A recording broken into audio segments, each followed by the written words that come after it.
Halo, selamat pagi semuanya. Perkenalkan, nama saya Nihwayan Wanda Veronica dengan NIM 219143011. Saya mahasiswi dari Universitas PGRI Palembang dari program studi Pendidikan Guru Sekolah Dasar atau PGSD semester 3 kelas 3A. Nah, di sini saya akan membawakan materi tentang toleransi antar umat beragama. Nah, sebelum itu, apa sih toleransi antar umat beragama itu? Jadi, toleransi antar umat beragama itu adalah tindakan saling menghargai antara individu satu dengan individu lainnya. Tidak peduli agama apa yang dianut, sesama manusia harus saling menghargai dan menghormati satu sama lainnya.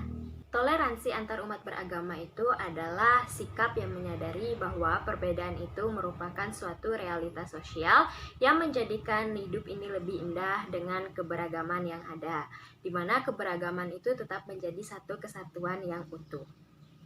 Sebagai individu umat beragama, harusnya kita bisa saling menghargai dan menghormati keyakinan dan kepercayaan yang dianut oleh individu umat beragama lainnya. Namun, saat ini toleransi antar umat beragama sulit ditemukan pada anak muda zaman sekarang. Contohnya saja pada kejadian pembakaran gereja di Kabupaten Aceh Singkil, Aceh pada 13 Oktober 2015.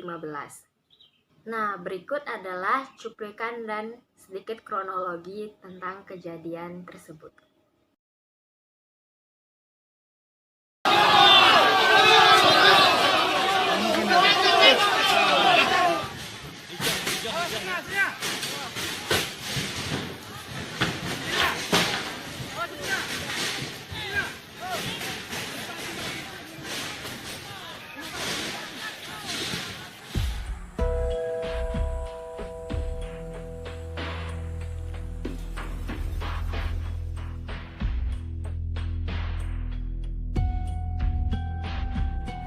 Waktu itu masih gereja kami masih utuh, ini pintu gerejanya, terus yang podiumnya di sana tempat bagi pengurus gereja.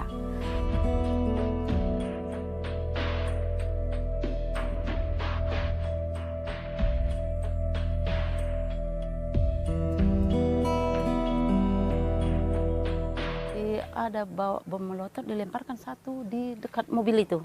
Baru kan hidup, baru dilemparkan terus ke salib itu.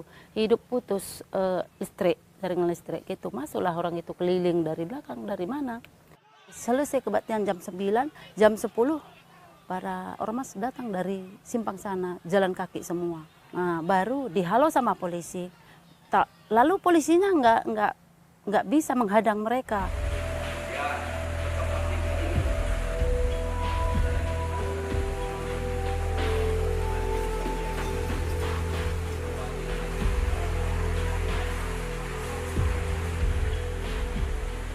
Tanggal 8 Oktober 2015 ada rapat untuk mengkaji secara hukum ya gereja-gereja mana saja yang sudah bisa mencukupi syarat. Namun tanggal 8 kita rapat, tanggal 13 tak terbendung lagi luapan emosi masyarakat yang dipicu oleh apa tadi? Kepercayaan, krisis kepercayaan terhadap pemerintah. Dianggap pemerintah tidak berdaya lagi. Itu pada waktu itu. Pembakaran gereja ini bisa terjadi diduga akibat desakan warga muslim yang merupakan mayoritas di sana agar pemerintah setempat membongkar gereja tak berizin, dan jika tuntutan tersebut tidak dipenuhi, maka warga akan membongkarnya sendiri. Atas desakan itu, pemerintah Singkil menggelar rapat membahas masalah tersebut di kantor bupati yang mana berakhir pada Senin malam, di mana diperoleh keputusan bahwa akan dilakukan pembongkaran sepekan lagi. Tetapi warga menolak dan meminta pembongkaran dilakukan pada hari Selasa itu juga. Lalu, pada Selasa siang, warga bergerak sendiri dan melakukan pembongkaran terhadap gereja yang dianggap tidak berizin itu dan berakhir dengan bentrok, yang mana menyebabkan terbakarnya gereja tersebut.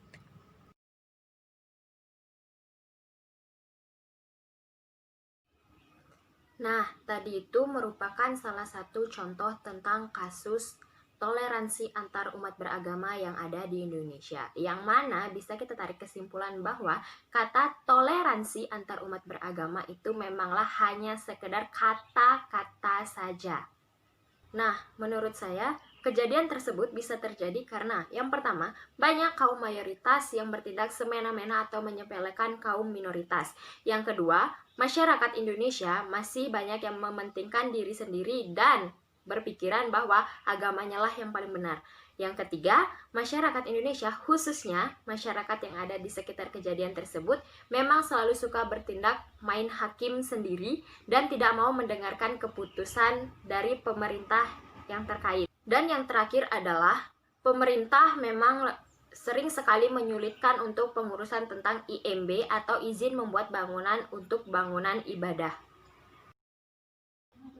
Nah, selanjutnya, bagaimanakah kira-kira solusi yang bisa kita ambil untuk kasus pembakaran gereja di Kabupaten Aceh Singkil, Aceh pada tahun 2015 tersebut dan kasus-kasus intoleransi yang berhubungan tentang kerukunan keagamaan yang ada di Indonesia lainnya?